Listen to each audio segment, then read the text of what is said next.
Folks, it is the bi-weekly Q&A. Dr. James, Dr. Mike here, and I feel like we just got to get right into the juicy story of this news cycle. Dr. Mike in Instagram jail. What is going on over there? My goodness.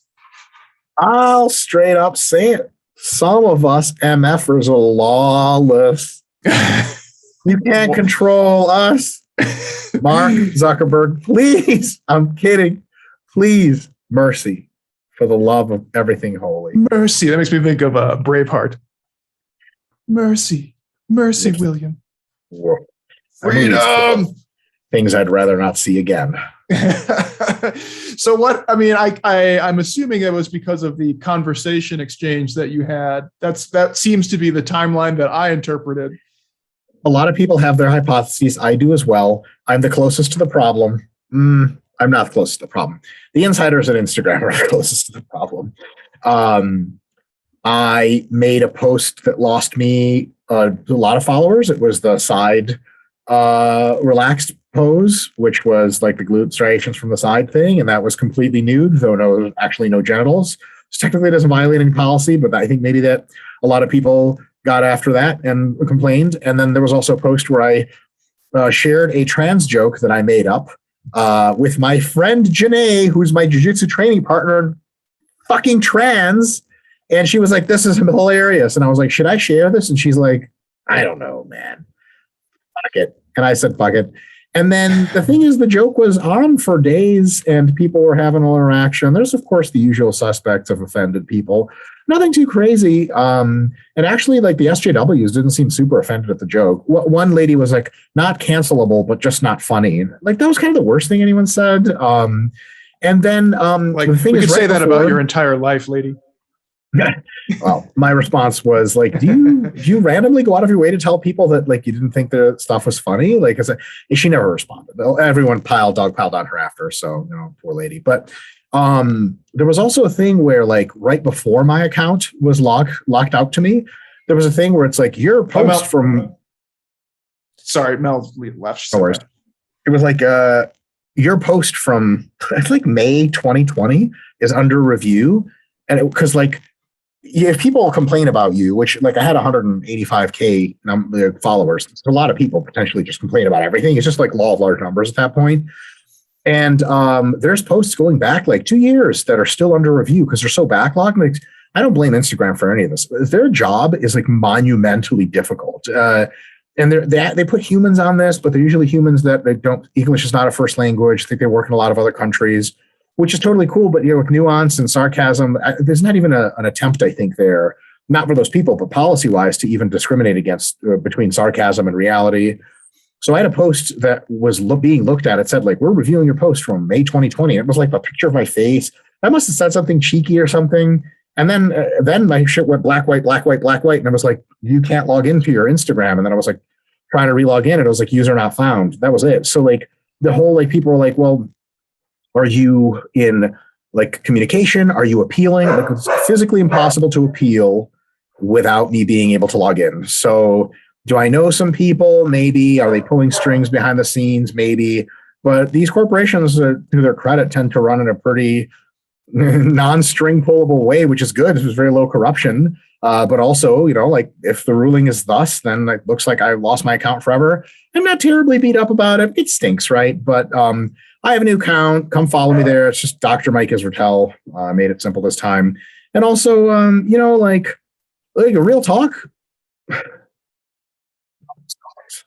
You should have left that on. I would like to hear the audio lambasting your dog. Full transparency. I don't make any money on Instagram. It's great for popularization of ideas and linking people into stuff that makes money. But like YouTube, we actually monetize, which is sweet. So and YouTube's so much more informative. Like if someone was like, actually, my whole Instagram is gone. Am I really upset about it? Like, I don't know. I had a lot of good memories on it, like of me in 2015. You know what I mean? Like scroll back and look at life. But is there anything as far as like substantive value that helps other people? Yeah, sure, but nobody scrolls anyway. If YouTube got deleted, I'd be, oh my God, like, Jesus, like, there's so much useful information on here that helps people. That would be the sad thing. So I'm not super beat up about it, but we'll see, if it never comes back. So like for me, what seems bizarre, and if any of you guys have ever listened to Joe Rogan recently, he's been like kind of on a tirade about this particular issue. Is just like, so your account just gets like deleted or is blocked or whatever, and there's not really any course for you to, there's no opportunity for you to get to the root of the problem or say like what explicitly about this post under review was problematic, or it's because you just kind of left shit out of luck. And I think that's the shitty part, where it's like there's seemingly nothing you can do, even though there is like a theoretical appeal process. It just seems shitty. And it's happening to people on YouTube a lot who do rely on the monetization, right? So that's what's kind of like wild. If you post political stuff on YouTube, you will be demonetized very likely. And it's probably just on party lines, exactly as you would expect. Which is really probably less to do with the politics of the people that work at these corporations and more to do with the fact that folks on a certain side of the aisle, I'm not going to say who, they just complain a lot more. They go straight to the source. Like, it's really Karens, like Karens will get at you. Although, to play devil's advocate, it's not my Instagram, it's theirs. They own all the architecture. They own all the data. I paid a whopping total of zero fucking money to them ever. As if I'm, really going to say, oh, this is mine. Like, really? If Netflix canceled my account with nothing to say, I'd be like, what the fuck? I pay $7.99 or whatever every month. But Instagram, Facebook, well, shit is free, man. We should be so lucky to have them. Now, I'm sure they're attending to these things on the margins. And if they get a lot of reviews that like, hey, this is getting to be a real repressive platform and there's just no transparency, I'm sure they're working hard to make all those changes and make them better. So, on the end, like, it's funny, like Zoom, right? Like, do you pay for Zoom, James? Sorry if I'm putting you on the spot. RP has like a corporate account that I used to pay for, RP account, which costs approximately nothing and gives us live digital video conversation with anyone in the world at any time. Like, that's absurd. What an absurd value prop. So any amount of bitching we do has to always be really, really moderated. And what's Instagram? It's free. I mean, good God. Like, am I upset? Here's one of the things I'm most quote unquote upset at. It's the what's it called? Like, so one of my pictures that got flagged was me. I made a picture of myself, just like captioning my face in the bottom of a squat, like that. And then I just took a picture of a toad, which looked exactly like me. It was like, am I a toad? And that got flagged for bullying and harassment of myself. Like, so it was either the algorithm thing or somebody who hates me like flagged it. I'm rather certain there's a few folks out there that hate me enough that they just report every single one of my posts, or most of them, which is fine. Like, with a large following, you're going to tend to have people like that. But it's stuff like that. Like, there's not a list anywhere in my Instagram of like things I was reported for, appeals that I've won or lost, or reasons. It just doesn't exist. So I don't even know where the toad thing went. Like, did I win that one? Did I lose it? I know there's like an X strikes and you're out rule. I don't know how many strikes it is. I don't know how many strikes I ever had. Like, every now and again, it would just report a post. It'd be like, so you keep this up, your account will be deleted. And I'm like, keep it up for how long? Deleted like forever? Because it used to be, I think they used to do like weekly bans, or like they tell you to cool down for a month. Now it's like forever. And it's like, yeah, it's a lot of mystery there, which I'm entitled to know nothing because it's free. But it'd be neat if I could know something. I will say, my new account, and if my old account ever comes back, I'm going to do way fewer jokes and I'm going to be myself a lot less and present much more of a corporate face, which is great for the folks following this channel because you get all the same information, but you're not going to see as much of my personality because that shit gets you canceled nowadays. Will you see more of it on YouTube? Yeah, you'll see some. But to the people that ask us about like, oh, talk more about politics, I'm like, motherfucker, are you out of your mind? Like, hell no. When we live in a society that generally tolerates sort of various political opinions, great. I'll tell you all about it. Until then, there's no politics. There's just worshiping Emperor Jabba the Hutt. Who is behind me, as you can see. In diagram form. It's the best. Yeah. That's the single best piece of art I've ever seen.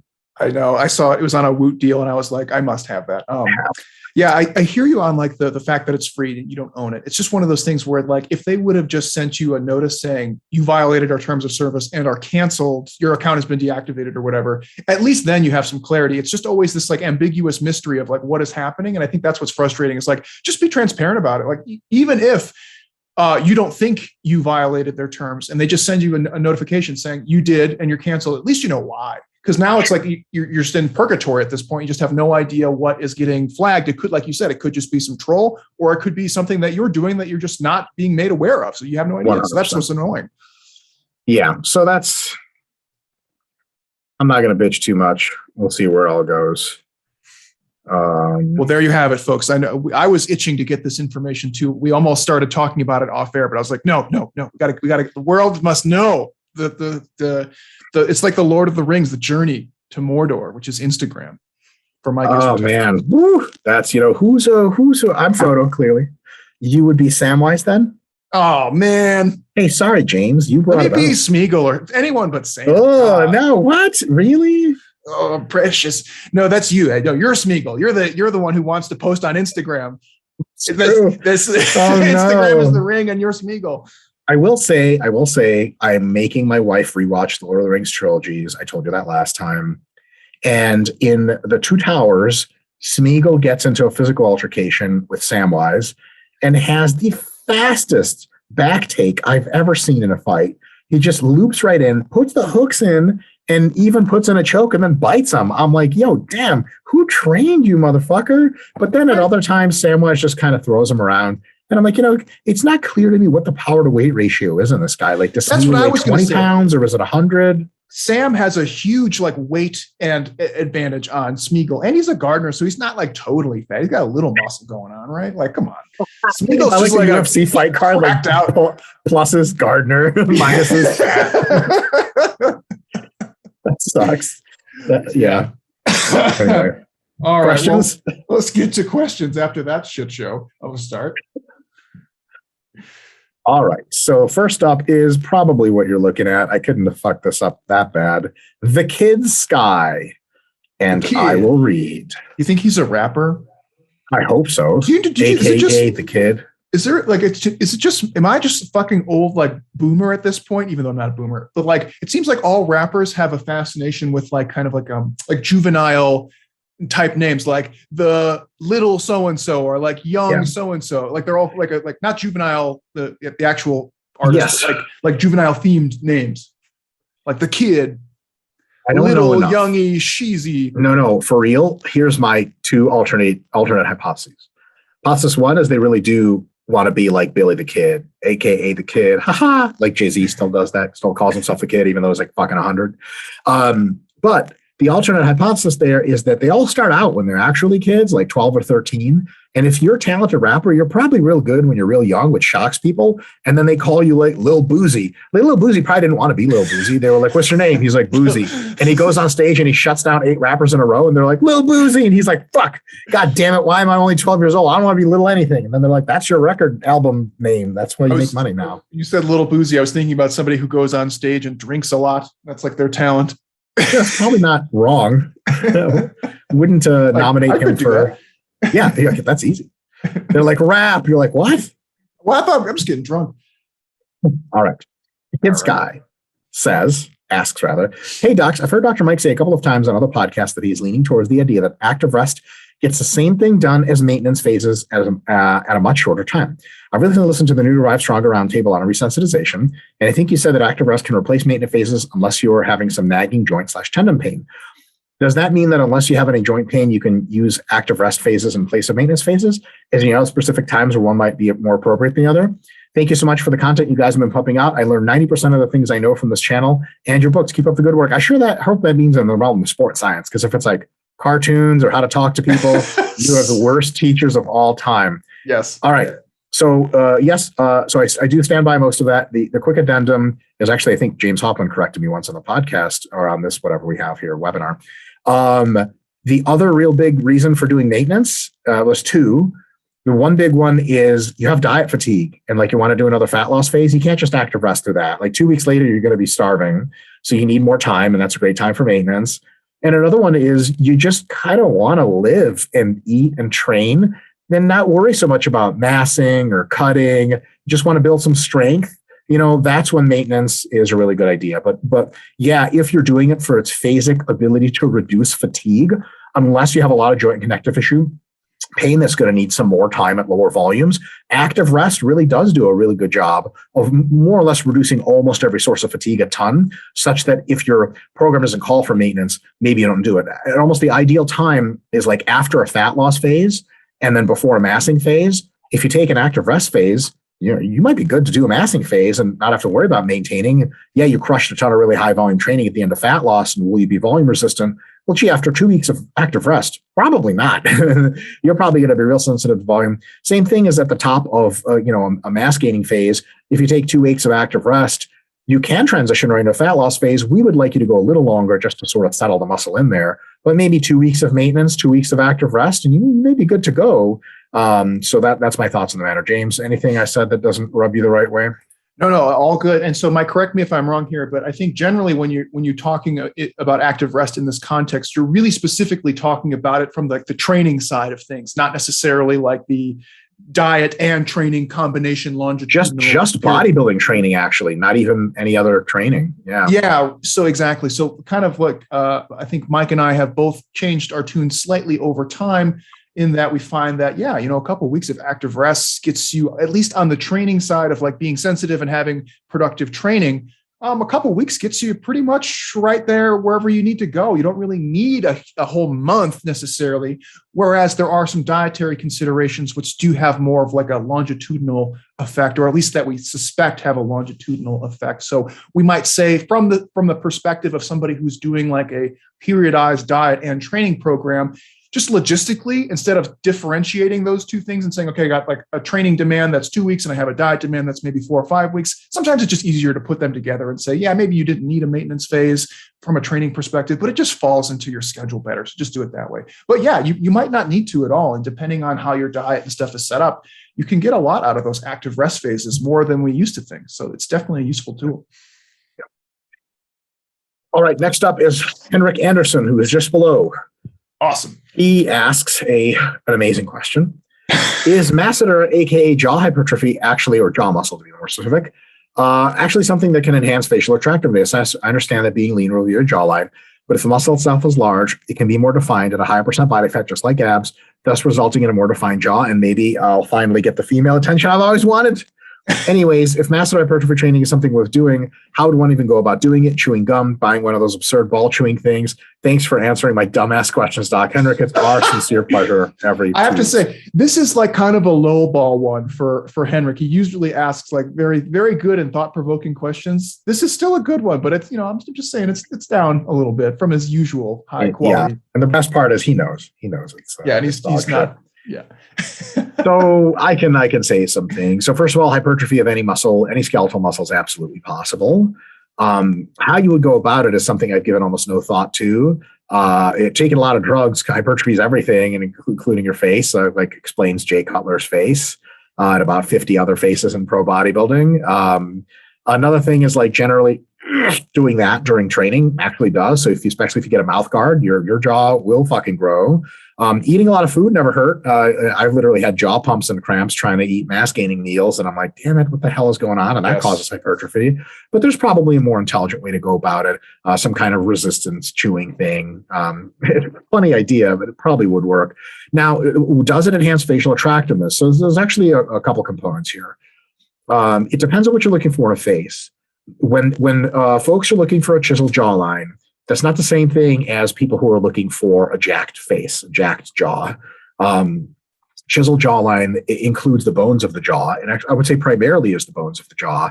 And that's something you have to do just from a combination of decent genetics if anyone gets lean enough, they get a lean jaw. And that's what a lot of people are looking for. Now, a jacked ultra masculine jaw, you can engineer for yourself if you do hypertrophy your masseter muscles. I guess I'm kind of the ultimate in head and face hypertrophy because holy shit. Funny enough, and people have, I think Derek More Plates More Dates made a dig at me once in his videos, all in good fun, that it's, he had hit some like Italian looking guy who seems to, I'm not sure what his relationship is to training or anything, but he said that he was clearly a sign of long-term growth hormone abuse.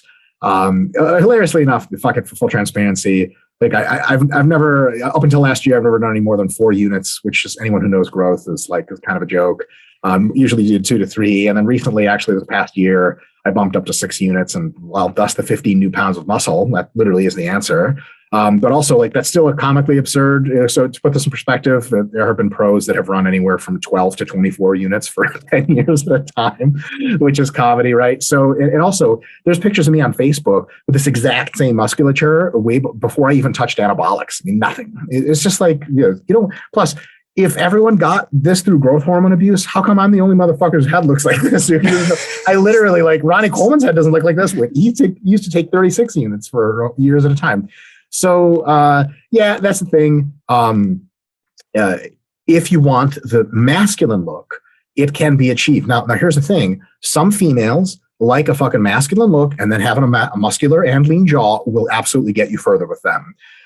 Females and males, whatever, we're inclusive, right? Some people, man, they like more of that, James, what's that stupid vampire series where everyone was essentially a twink? Twilight. Some motherfuckers like that Twilight shit, where you basically look like you're a male made of, like, paper, and if someone blows, you'll just flutter away. They just love that shit. Hipsters out here getting fucking pussy on top of the pussy, and that's just the thing. In the gay community too, some people like muscle bears, some people like twinks. And, like, if you're a twink and you're like, I need to get manlier and have a bigger jaw, like, good luck. You're not going to be getting laid as much with exactly the people you want to get laid with. So it really is, if you like the specific look and if the people you're trying to attract like that look, it'll work marginally, but it doesn't replace the jaw. It's just kind of something you do extra on top. James? Okay, so I have a couple just tangents. Sorry in advance. Shout out to the Crimson Chin, who was a character on Fairly Odd Parents. I think he was from Cincinnati. Yeah, Chin-themed superhero. Also, so I was working on my book, and I made a comment about Jay Cutler in my book, totally unrelated to chin size or anything, about how he was jacked.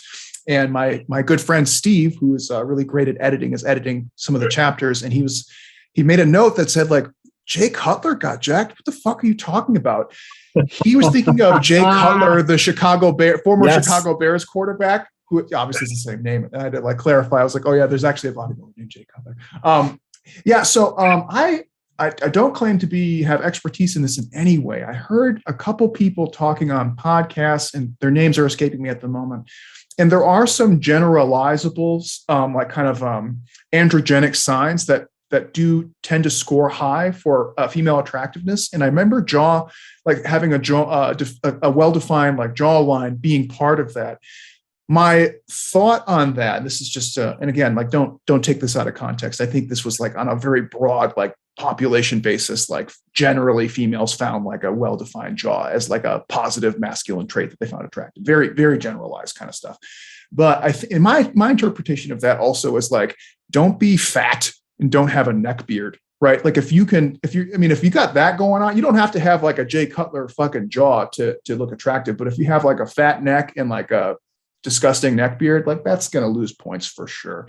Outside of that, like, yeah, you can do, like, they do have those, like, chew things, man. I don't know how much of a difference that's going to make, or, like, how much effort has to go into it for it to make, like, God, you got how much interferes with the rest of your life. Because you got to imagine, like, I don't actually know, but I would imagine most of your mastication muscles are fairly slow twitch. So, I mean, that's going to and fairly well trained, because you fucking use them all the time. Exactly. It's gonna be kind of the equivalent to training calves or forearms. Just painful and annoying. So I would say, man, it's probably not worth your time. I think just, like, not being fat and being well groomed is probably gonna get you most of the way there. If you want the best chances with the ladies, just look as close as possible to Joey Sat Strength on YouTube. Is what I consider objectively the best looking person I've ever seen in my life. So I love all Joey, his, like, 80s themed shenanigans too. He's really funny. Can you imagine being a female of reproductive age and just experiencing Joey's presence? He's like 6'3", 275 with abs, and he's, like, super nice and handsome and is considerate. And I'm just like, I'd be like, I don't even know what's going on. Am I in a movie? He has kind of a not weird physique, I guess, but, like, he's like a massive and jacked guy, but he doesn't kind of come off as, like, a massive and jacked guy. He's like, has, like, a nice proportions. He's lean. He doesn't, like, you see him and you're like, he's like a large version of a fuckboy in some ways. Like, yes. He just looks good. And you're like, But then you see him, when you really get the scale of the guy, you're like, oh wow, he's actually a massive person. But like he doesn't look like he's a humongous person because his proportions are fishing really with dynamite. All right, man, that was like a really huge tangent. Mm-hmm. Am I still straight? Who cares? All right, Charlie F is next up. He asks, hey guys, what are your thoughts on additional /feeder workouts that are low intensity and often target specific muscles for a few sets after the main workout? For example, hitting a full leg day around 3 p.m. and then later at 8 p.m. hitting a few sets of biceps. Thanks in advance. So I'll give you the short version. If you had to grow a muscle as much as possible, would you do feeder workouts? And the answer is you'd probably be very serious about making sure to hit really high quality workouts and then have plenty of really good rest and then repeat. Feeder workouts are just a way to increase volume. And I think where feeder workouts really came from is bro splits. I had always had the problem of being insufficiently high frequency to maximize especially small muscle development. Sure, a bro split's decent. They're pretty good for your quads. It's going to take them like a week to heal anyway. Biceps, Jesus, the next day you could be training them again, no matter how hard you trained them. So I think feeder workouts sort of ecologically worked really well for people, and they swore by them because they just weren't doing enough actually good workouts. But if you train your biceps hard 2 to 4 times a week, feeder workouts is just making you tired for your real workouts, and they're kind of like junk volume. So feeder workouts, if you have a very low frequency program and you can't get to the gym a lot, but you have some weights at home and you want to do some extra work, biceps, forearms, triceps, all that, yeah, they work great. But they're really just another way to sum up a decent amount of volume and higher levels of frequency in the context of a weekly paradigm. And if you can get to the gym and actually train those muscles super hard, then feeder workouts are either superfluous and pointless or actually a negative because they interfere with recovery adaptation for what you want to do. James?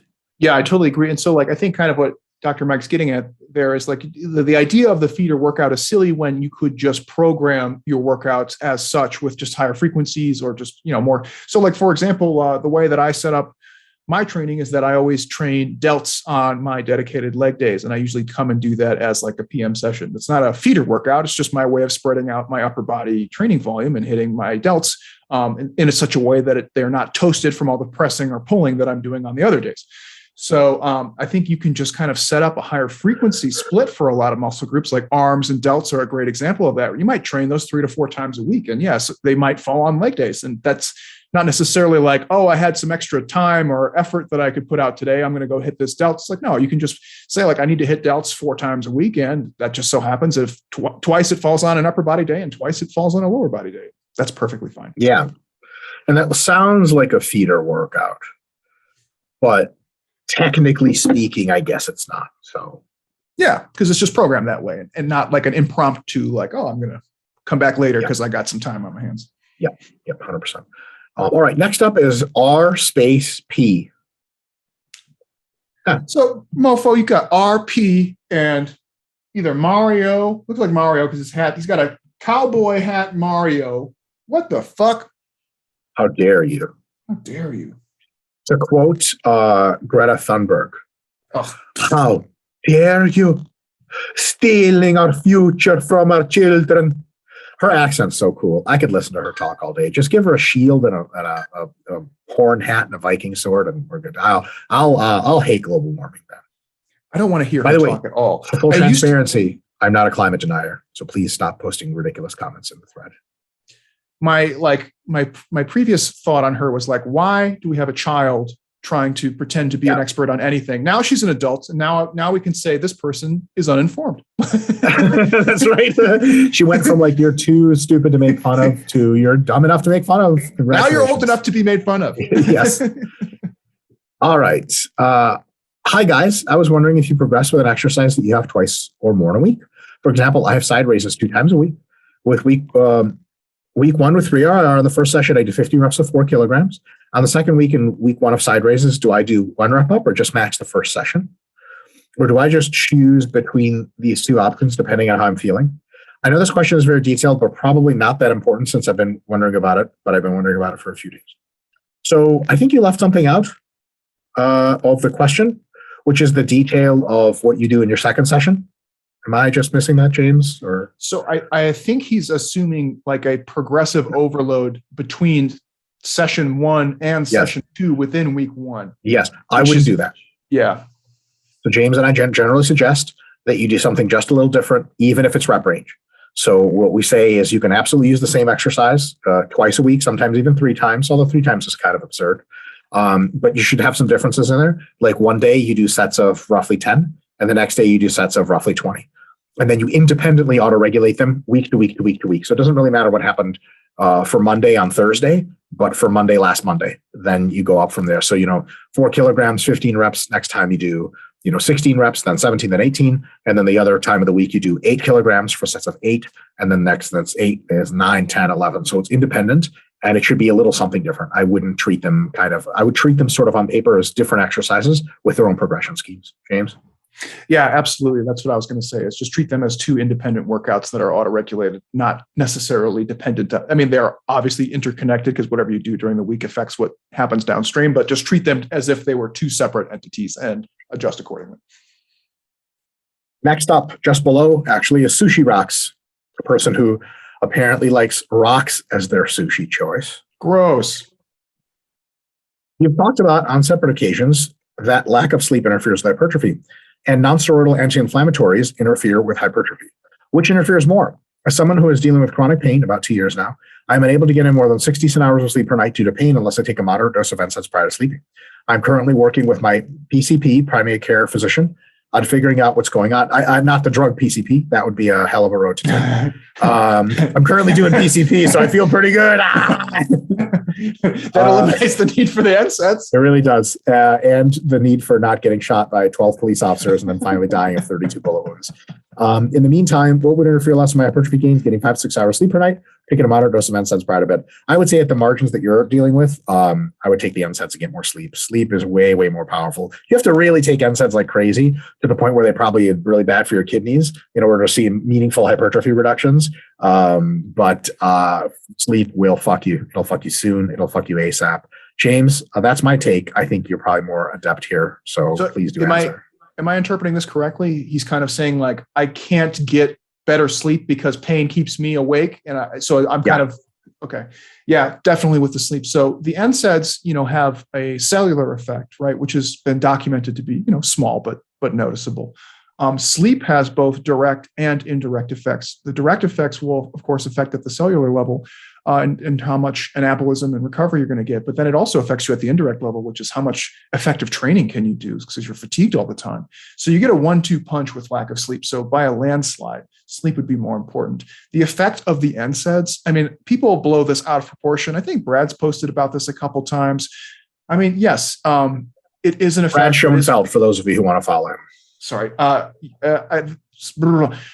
trying to remember the last couple that he posts. I don't remember, but the take home here is sometimes the effect reaches statistical significance. Sometimes it doesn't. I think there's definitely a practical effect where if you look at the effects of NSAIDs across a lot of different studies, the trend always seems to be a small but present effect in kind of inhibiting some hypertrophy that you would get. But again, the effect is so small, man, I wouldn't worry about it at all. Like I wouldn't even think twice about it. Yeah, but hopefully that's how little it matters. Especially if you're in pain all the fucking time. Like, what else are you supposed to like? I mean, it's obviously interfering with.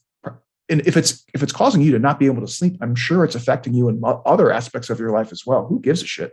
The effect is small. If you're able to sleep, you'll be able to train that much harder. You'll probably compensate for the negative effect of the NSAIDs with more productive lifestyle and training at that point. So I would just go for it.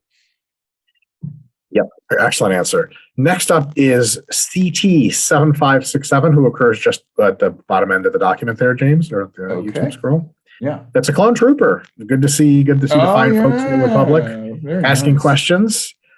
All right. He says, hello, docs. When in a specialization phase, does it make sense to have a higher surplus on the days that you are training the muscle group that is being specialized? For example, if back is the focus, instead of aiming for a static plus 250 surplus the whole week, instead of a higher surplus on back days and a small surplus on the other days while still keeping the same weekly surplus. Thank you in advance, and thank you for doing these. Well, it's our pleasure. I would say that muscle growth occurs on a rather continuous basis. Remember, muscle growth doesn't especially occur on the day you train. It starts to increase toward the end of that day, lasts for another day, 2 or 3, and then the curve comes back down to baseline, which means if you train back 2 or 3 times a week, then the curves are always kind of elevated. And what you do want to do is make sure you're well fed for that workout and really do whatever it takes to put in a ton of energy for that workout. And then you also want to do is make sure you're well fed after that workout and really if there's 1 week you go dancing late at night and stay up, or 1 day a week, don't put your back day before that day or after that day, right? But other than that, it's a continual low level of surplus probably does you the best good. Yeah, and Dr. Mike has actually talked about this a number of different times. Like those types of fluctuations are needlessly tedious and kind of within the margin of measurement error of the user anyway. So it's like if you're trying to add 100 more calories on this particular day, and then I'm taking it on, it's just the level of fussiness is high and the level of accuracy is low. So you're better off just making weekly progress, as Mike said. And like he's also said, hypertrophy is kind of a slow, steady thing over time. So that level of tedium probably doesn't get you anywhere extra and is just a lot of fuss for you. Yep. Next up is John, that purple J right there. So don't turn your dials.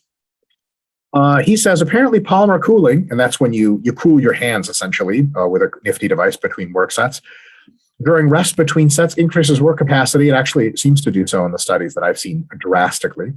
Does this translate to something actually valuable to society like hypertrophy? Dr. Craig Heller / Dr. Huberman podcast. So it's actually, James, if you can click on the 2 replies there, something interesting was written. Very good to hear that Eric Trexler of Stronger by Science, who directly worked on one of these studies, pretty thoroughly debunked its potential applications on a recent podcast. That's very bad. Eric's very smart and very particular, and if he worked directly on a study, still says it doesn't mean a whole lot. I would take that with a big grain of salt. Another thing real quick before I let James take a shot at the title, because he seems quite excited about this topic, being that he has to cool his palms from chronic masturbation habits, not training. Alternate. You're like, I know everything there is to know about palmar cooling. So what I would say is this, and I actually answered, I think the same question came up in one of the RP vids, and I was answering as Renaissance periodization.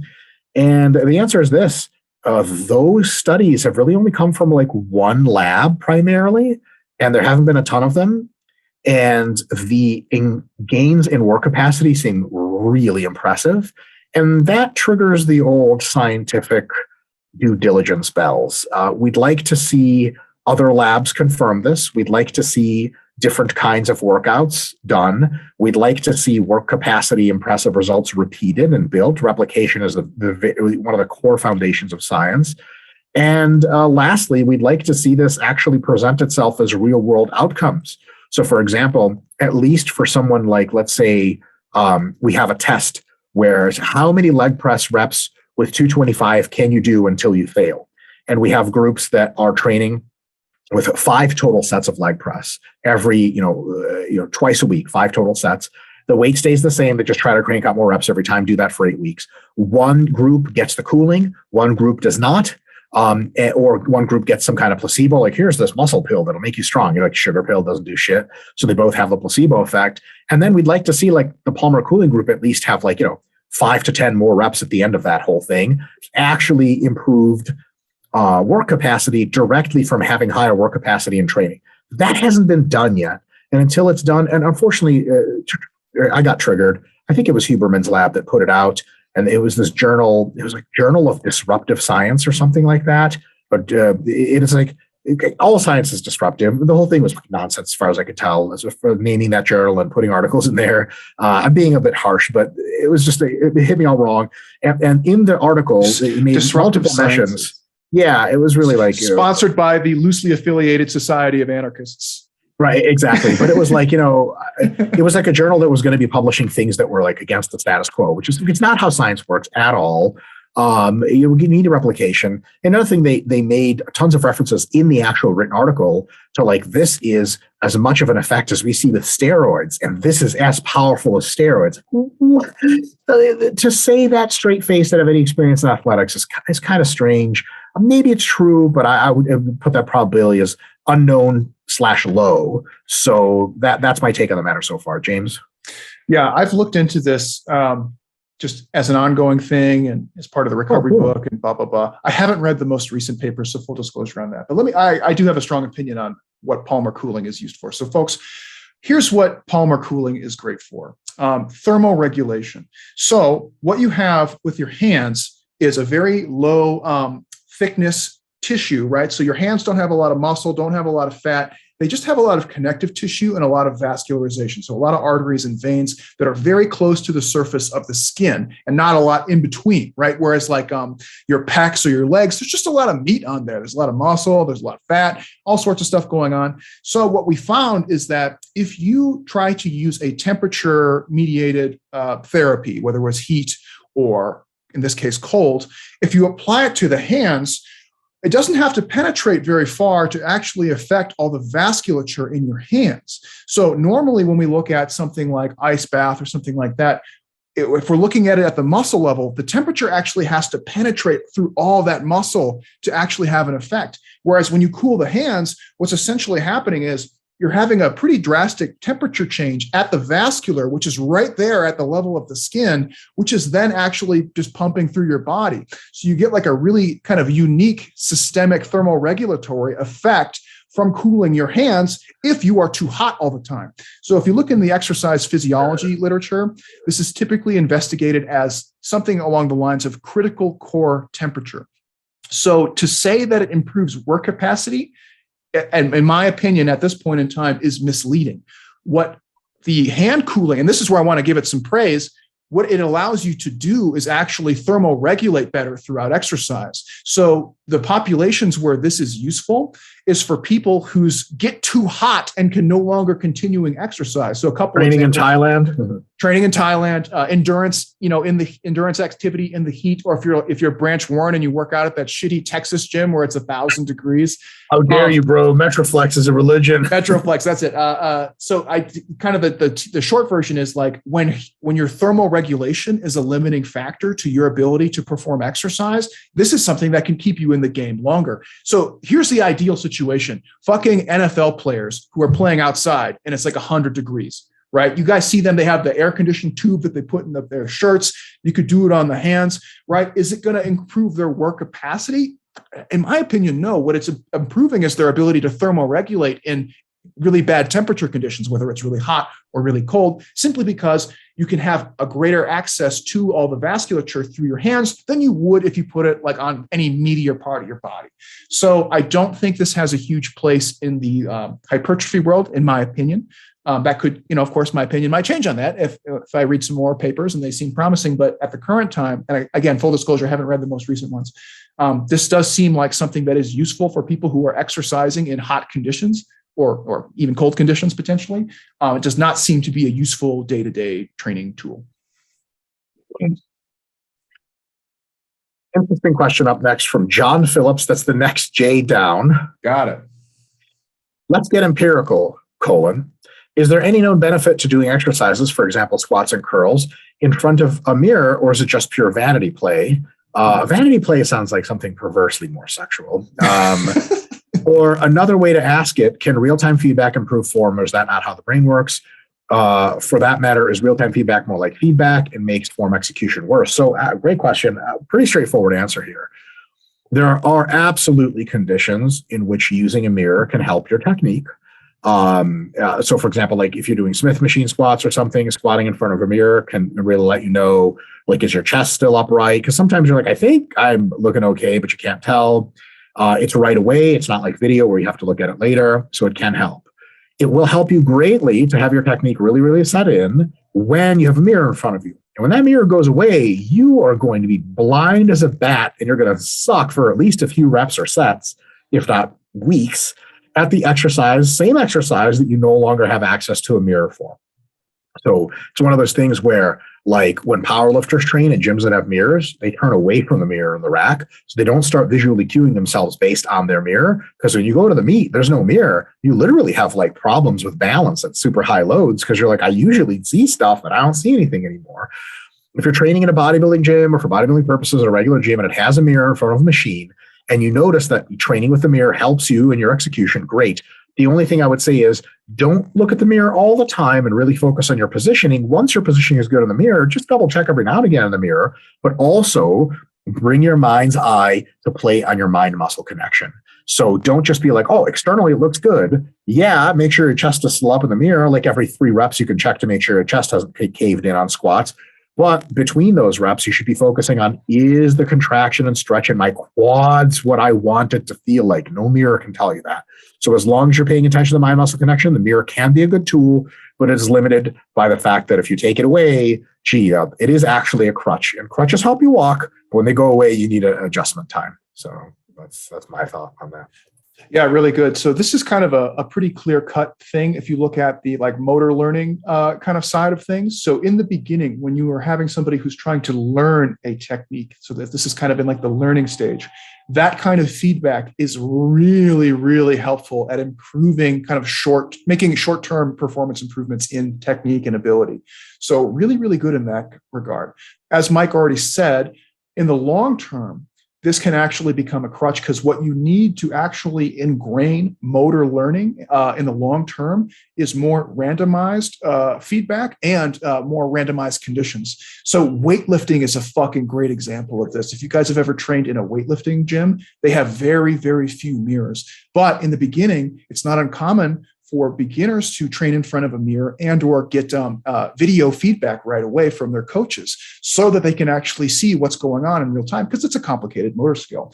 But at some point, you kind of start weaning them off of the mirror. Now, it's not necessarily like a binary, like, okay, mirror only and then no mirror forever again. It might be something as they become more intermediate, as they're transitioning into becoming more skilled, you might start taking the mirror away and having them not train with the mirror at times, and then kind of building that up. And eventually you would be kind of weaning them off of the mirror as they become more and more advanced. And then even as an advanced person, so like, let's say Dr. Mike, somebody showed, like there's a new machine. Let's just pretend like the belt squat is a new machine. And Dr. Mike comes across the belt squat for the first time. And someone's like, Dr. Mike, you got to check this out.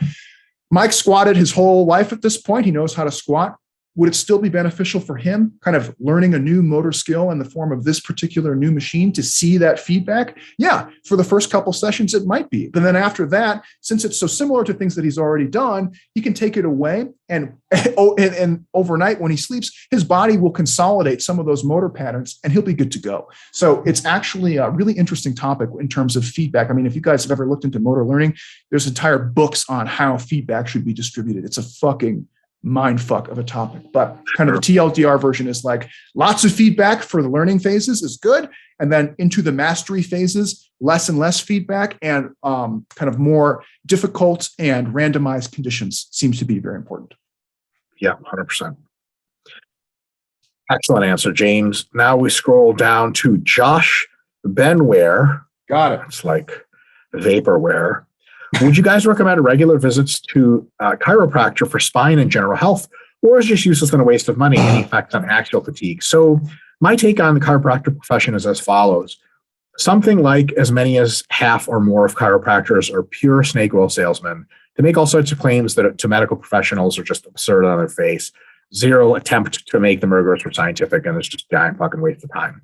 Especially for something like general health, which your spine cannot possibly influence because it's just your fucking spine. Your femur doesn't influence general health either. I know, crazy. However, some chiropractors, some pretty large fraction of the population, can be consulted in times of chronic pain and in times of specifically diagnosable spinal and or other sort of perispinal issues, and can offer hypotheses, can offer diagnoses, and can offer treatments or directions for treatment.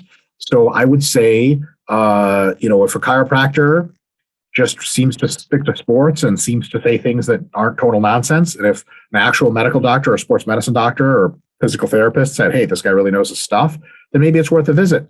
If a chiropractor is like on their bio, one of the things they do is like you can treat the cold, make you less sick, boost your immune system through spinal manipulations. When you're talking about just someone who's completely out to lunch. So it's just a total waste of money. I would say preference to chiropractors, I would usually opt for a sports medicine physician. And then that's really kind of, especially someone who's like my wife, a DO, doctor of osteopathic medicine. They actually learn some of the same manipulations and stuff like that chiropractic folks do. And these things generally make you feel good. They don't do a whole lot else. They can maybe improve some outcomes and maybe get rid of some chronic pain. But that's kind of the intersection of what chiropractors are good at anyway.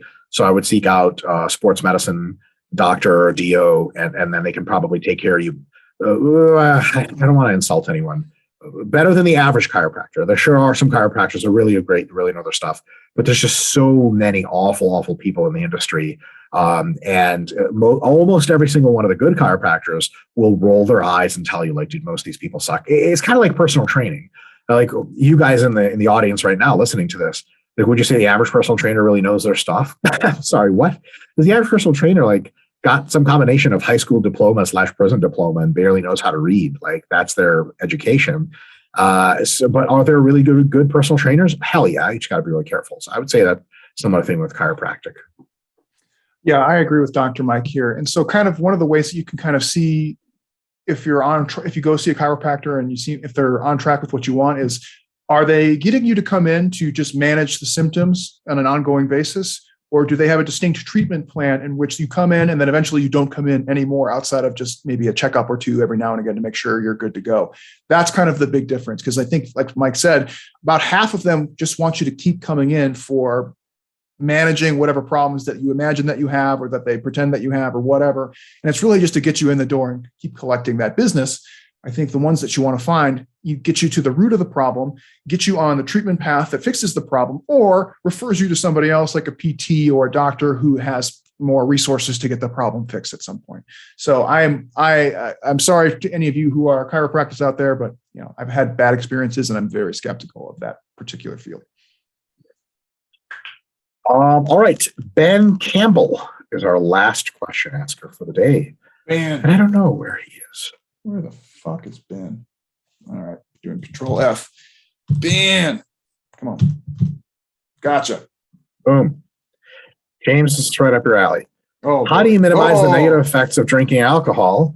I'm aware that getting drunk obviously has negative effects on muscle protein synthesis and recovery process, but I was wondering whether it's possible to reduce these consequences while also enjoying my social life. Well, learn how to interact with people without being a drunkard, you asshole. I'm a college student and go out drinking usually 2 times per week. What fraction of the time is you getting laid, though? You feel me? Because if it's not at least once, then your drinking is a poor. You're doing it wrong.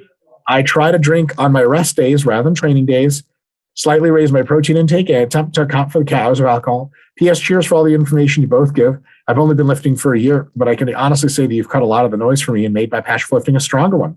Keep up the great work. It's appreciated. We'll bet it's our sincere pleasure. And it's all jokes when we talk that shit about you. Great question. I have some tips, but I want to hear what Dr. James Hoffman says, because if your boy has a first grade education in drinking, Dr. James Hoffman is a veritable fucking Einstein. So, yeah, I've read all sorts of like really, really precise recommendations around drinking, and those are fine. I think that they're titled, I get it, you're an alcoholic. Yeah. I mean, like, there's more than a few really good, and they're good. I'm not trying to say that they're bad or anything. But I often find that they're kind of overkill in the sense of like, if you are taking these steps, then you really just have to reevaluate the trade-offs in terms of your physique and lifestyle that you're trying to make. Because I kind of feel like at some point, if you like to drink and go out and do that, of course, no judgment here. I'm not going to hate on you for my Tecate high horse. But at some point, like when you're like really, yeah, exactly. When you're really being nitpicky about like timing and calories and all this stuff, it's kind of like, what are you doing? Just do your thing. So that being said, a couple things that you can do is, don't drink right after you train. Like that's probably one of the worst things you can do for a variety of reasons. Try not to drink so that it disrupts your sleep cycle. That's probably one of the next big ones of importance. One thing that I have noticed too is to just kind of, this comes at a cost. There's a little trade-off here, but I find that the trade-off for me is useful. One of the problems I have if I drink too much, even if I'm not like wasted or drunk, but if I've just had a lot to drink and then I go to bed, you kind of get into that like purgatory sleep where you're just kind of, purgatory is the best way I can describe it. You're not really asleep. You're not really awake. One of the things that I have done is made like a big effort to hyperhydrate before bed. Now, the problem with that method is that you can go too far and then you're waking up to go pee all night. So you kind of have to find the right balance of like, if you have been drinking, to hydrate throughout the night. And yes, you'll still suffer the effects of consuming alcohol, but some of the effects of the dehydration get kind of buffered a little bit, which so kind of lessens some of the damage, helps you sleep, and at least kind of get the recovery effect of good sleep. I hate when you my buddy Steve and I call it Scotch mouth, where you wake up and your mouth is just so dry and you're like, because you've been drinking. Oh, that's one of the worst. Oh God. So nasty. Let's see what else. Solid memories. Yeah, I have a few more, James, if you when you run out. Yeah, sure. A couple other quick ones. Try to avoid, like if you're a person like me who weighs a lot and maybe has a high drinking tolerance, it's good to get away from like the carby drinks like beer, sugary kind of mixed drinks. And at some point it's a better bang for your buck and for just like your time and health to switch to like hard liquor and like a diet mixer of your choice, preferably one that's not maybe not caffeinated. So again, not interrupting with your sleep cycle, stuff like that.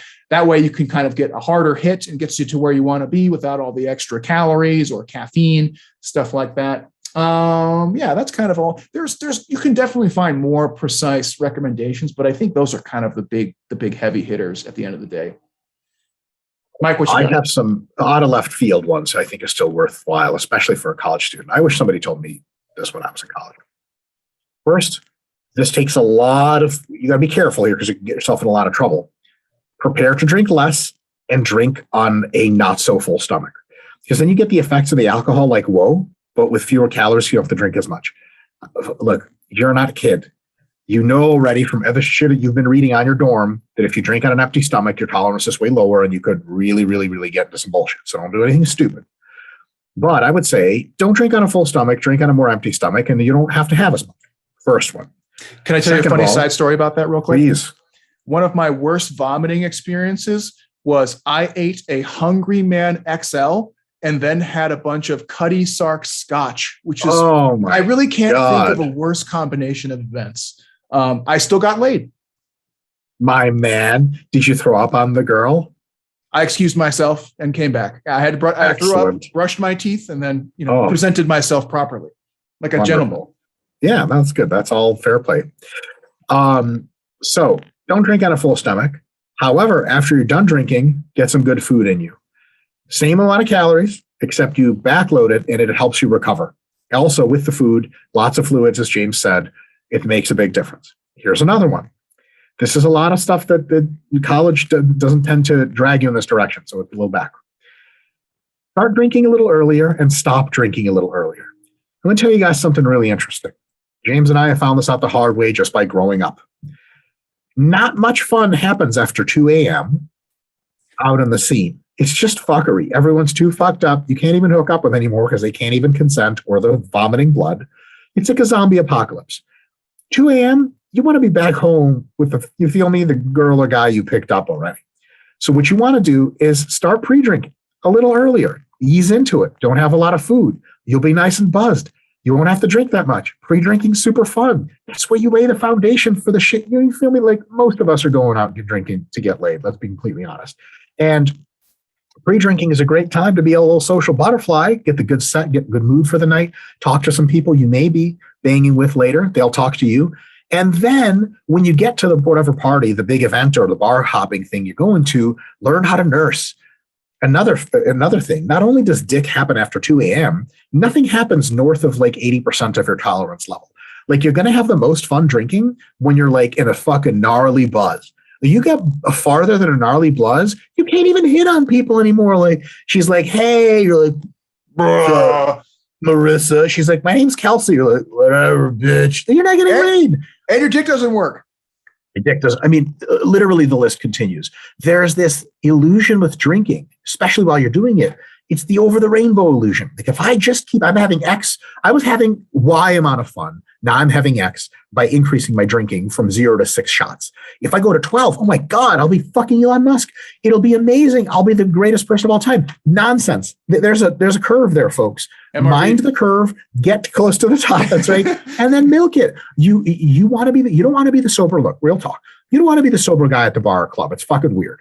You're going to be the drunk guy, but nice and buzz drunk. You're still funny. You're still witty. You got your dancing legs and you've always got a drink in your hand, but you're not one of these idiots. It's like, hey, a drink arrived. Right? Because then you don't have a drink. You look like a creep. Keep your drink, nurse that motherfucker. And if you feel like you're coming down, take the rest of the drink, buy another one, and then nurse that one.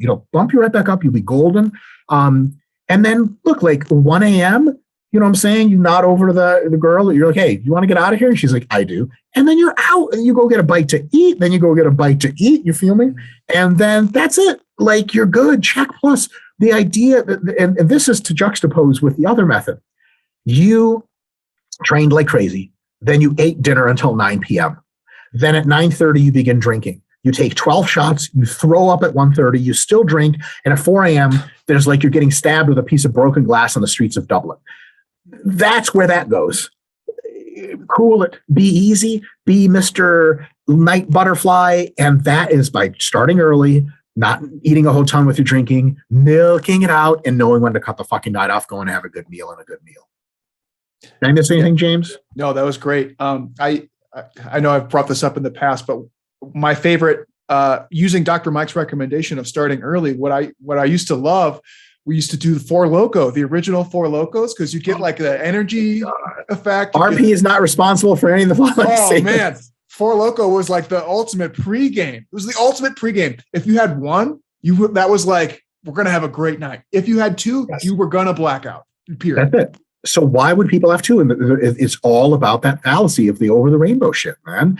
It's like, if I just keep going, look, everything that's ever been bad with drugs happened thinking like that. So don't do it. And listen, anyone who's in college who's listening to this or who still has a nightlife after college, honestly, we mean the shit. Like it, and it's not like we're like all like old and shit. Maybe we are. We're not like, be responsible and don't do anything crazy. I want you to do crazy shit. I want you to have all the sex and get all the blowjobs and eat all the whatever and do all the things. But that shit just doesn't happen if you mismanage your shit, folks. It's an optimization problem. You're going out there not to just drink. You can do that shit at home. You're going out there to socialize, to have fun, and to get laid. And those things are really optimized in the mid-range over the long term and starting early. It's not something where you like pound 18 shots, you get to the club, within half an hour you're getting a blowjob, and then 45 minutes you're vomiting blood into the freaking bathroom, and then an hour later you're in the ICU. That actually can happen, usually minus the blowjob, because nobody's giving blowskis to the guy that can't walk. That's a public service announcement. Yeah, that's totally spot on. And just remember to, like, this is one of those kind of like the NSAID effect, where often the effects of alcohol are kind of overblown in terms of how negative they are. But there is definitely like a pretty linear curve, and then it actually does like a very curvilinear curve very suddenly. Yes. So it's kind of like, the more alcohol you drink, let's just say per week, kind of the worse the effect. And then there is a inflection point where now, and that's usually you're getting super hammered. You're getting hammered multiple times per week. And it's that at that point, you probably have bigger issues than worrying about your MPS. 100%. And just, it's so funny. Last thing I'll say, but that's actually our last question. We're done for today. I'm no public policy person, and I've probably have this all wrong, and it would cause really bad actual effects.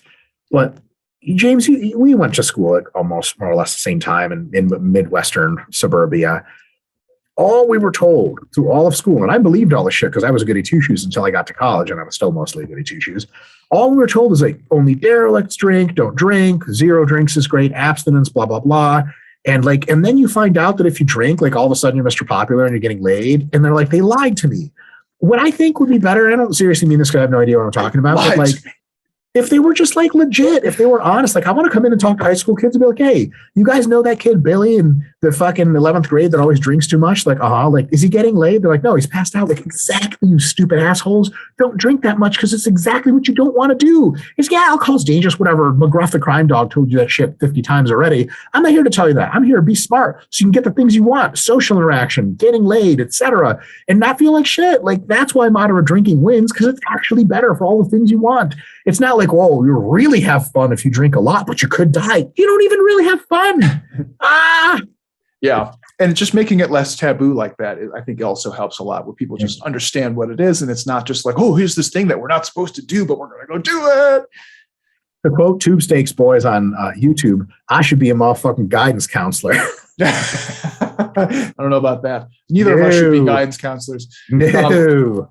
All right. So great questions this week. Dr. Mike, tell people again where they can find your new Instagram. Right? So there's still a small chance I'm getting my old shit back. I wouldn't bank on that. But just go on Instagram and type in Dr. Mike Israetel, all one word, and that's my new jam. All right. Sad times. It is a sad thing, but we won't get into that. Dr. Mike, any other housekeeping about RP or anything's going on? Big announcements coming soon. I feel like we're kind of a cock tease in that way, where we always have big announcements coming soon. But it's actually true. It's always true. Have big announcements coming soon. For myself, I don't think. Mel's evidence-based habit building book is available on ebook, paperback, and audiobook. So you can get that in all three major formats now. So if you guys are interested in changing your life for the better by developing healthy habits, that's a good one. And it's of course narrated by yours truly. But that's Dr. Mel sounds weird. Yeah, exactly. That's all I got. So yeah, Mike, do you like my weeb wall? I've changed things up a little bit. I do. I love it. You just got to lean into the weebness, and the Neon Genesis Evangelion is exactly what I would expect out of a person who only gets laid in theory. But you being laid in real life is just it's honestly impressive. You're like the illusion promoter for nerds that still want to get laid. Like, where Dr. James is out there crushing it if you don't have it. But yeah, but not everyone's Dr. James. I don't know what to tell you. Don't bank on this shit. Yeah, I'm an anomaly. All right, folks.